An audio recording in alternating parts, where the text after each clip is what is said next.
സ്വപ്നം കാണുക, ആ സ്വപ്നങ്ങളെക്കുറിച്ച് ചിന്തിക്കുക, ആ ചിന്തകളെ പ്രവൃത്തിയിലൂടെ സ്വന്തമാക്കുക. പണം കൊണ്ട് സമ്പന്നനും മനസമാധാനം കൊണ്ട് പാവപ്പെട്ടവനുമാകുന്നതിനേക്കാൾ നല്ലത് മനസമാധാനം കൊണ്ട് സമ്പന്നനും പണം കൊണ്ട് പാവപ്പെട്ടവനുമാകുന്നതാണ്.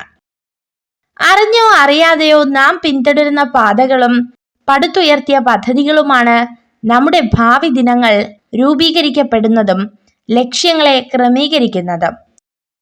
നിങ്ങളുടെ ആശയങ്ങൾക്കും വിശ്വാസങ്ങൾക്കും വേണ്ടി നിലകൊള്ളുന്നതിൽ വിട്ടുവീഴ്ച ചെയ്യരുത്.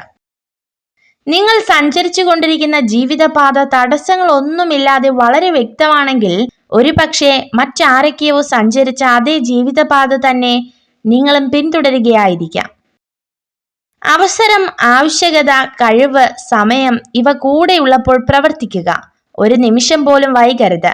നഷ്ടമായവ തിരിച്ചു കിട്ടില്ല. തെറ്റിദ്ധാരണകൾ എന്നത് അറിയാതെ എയ്തുപോയ അസ്ത്രം പോലെയാണ്.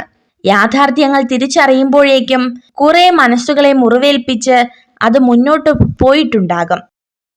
ബന്ധങ്ങൾ രണ്ടു തരമാണുള്ളത്. ചിലർ അനുഗ്രഹമായിട്ടായിരിക്കും നിങ്ങളുടെ മുന്നിലെത്തുന്നത്, എന്നാൽ ചിലർ നിങ്ങൾക്കൊരു പാഠമായിരിക്കും. നിങ്ങളെ ഈ ലോകത്ത് ആരുമായും താരതമ്യം ചെയ്യരുത്.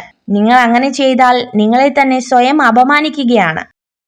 വിജയം ആഘോഷിക്കുന്നത് നല്ലതാണ്, പക്ഷേ പരാജയത്തിന്റെ പാഠങ്ങൾ ശ്രദ്ധിക്കുന്നതാണ് കൂടുതൽ പ്രധാനം.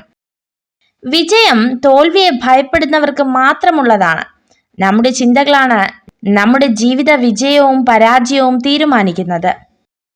ബുദ്ധിയുള്ള ആളുകൾ മറ്റുള്ളവരുടെ പ്രശംസ കേൾക്കാൻ വേണ്ടി മാത്രം അധികം പ്രവർത്തിക്കുകയില്ല. അതുപോലെ പ്രതിസന്ധികളെ തരണം ചെയ്യുന്നതും അവർക്ക് എളുപ്പമാണ്.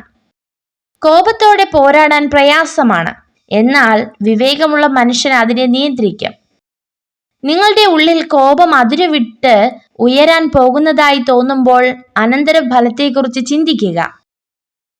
വാസ്തവത്തിൽ അസാധ്യം എന്ന ഒരു കാര്യവും ഇതുവരെ ലോകത്തുണ്ടായിട്ടില്ല എന്നുള്ളതാണ് പരമാർത്ഥം.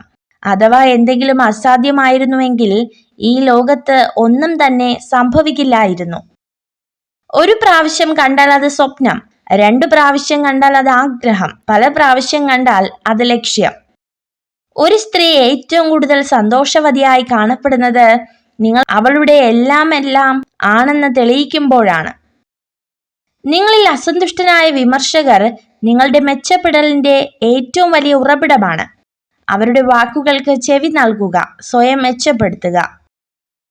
നിങ്ങൾ ഈ വീഡിയോ കണ്ടതിന് നന്ദി. ഇതുപോലുള്ള കൂടുതൽ വീഡിയോകൾക്കായി ചാനൽ സബ്സ്ക്രൈബ് ചെയ്യൂ.